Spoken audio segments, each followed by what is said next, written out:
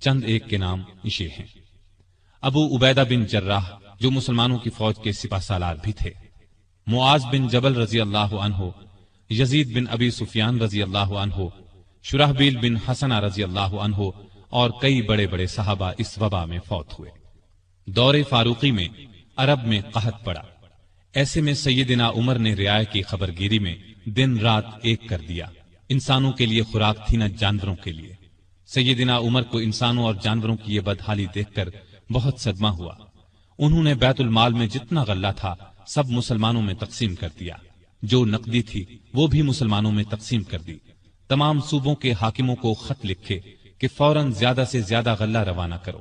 چنانچہ ابو عبیدہ بن جراح نے شام کے علاقے سے 4000 اونٹ غلے سے لدے ہوئے بھیجے۔ عمرو بن عاص نے مصر سے سمندر کے راستے بحری جہاز روانہ کیے۔ ان میں ہر جہاز پر 6000 من غلہ لدا ہوا تھا۔ جب یہ جہاز مدینے کی قریبی بندرگاہ پر پہنچے تو سیدنا عمر خود انہیں دیکھنے کے لیے بندرگاہ پہنچے۔ غلے کو حفاظت سے رکھنے کے لیے بندرگاہ میں 2 بڑے بڑے مکان بنوائے۔ دوسرے صوبوں سے بھی بہت سا غلہ پہنچ گیا۔ غلے کی تقسیم کا یہ انتظام کیا کہ بہت سے رجسٹر بنوائے، ان میں قحط کا شکار ہونے والوں کے نام درج کیے گئے۔ ہر ایک نام کے ساتھ ان کی ضرورت کے مطابق غلے کی مقدار لکھی گئی۔ پھر ہر شخص کو پرچی دی گئی، اس پر سیدنا عمر کی مہر ہوتی تھی۔ اس پرچی کے مطابق انہیں روزانہ غلہ دیا جاتا۔ اس کے علاوہ سیدنا عمر ہر روز 20 اونٹ اپنے سامنے ذبح کرواتے اور ان کا گوشت پکوا کر لوگوں کو کھانا کھلاتے۔ اس طرح ہزاروں آدمی روزانہ سیدنا عمر رضی اللہ عنہ کے دسترخوان پر کھانا کھاتے۔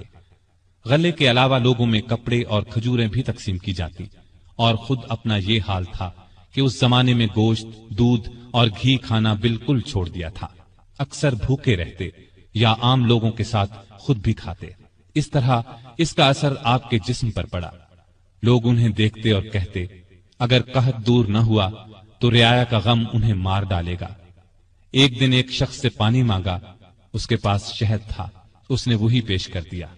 آپ نے شہد پینے سے انکار کر دیا اور فرمایا، قیامت کے دن اگر مجھ سے پوچھا گیا کہ لوگ روٹی کو ترس رہے تھے اور تو شہد کھاتا تھا تو میں کیا جواب دوں گا؟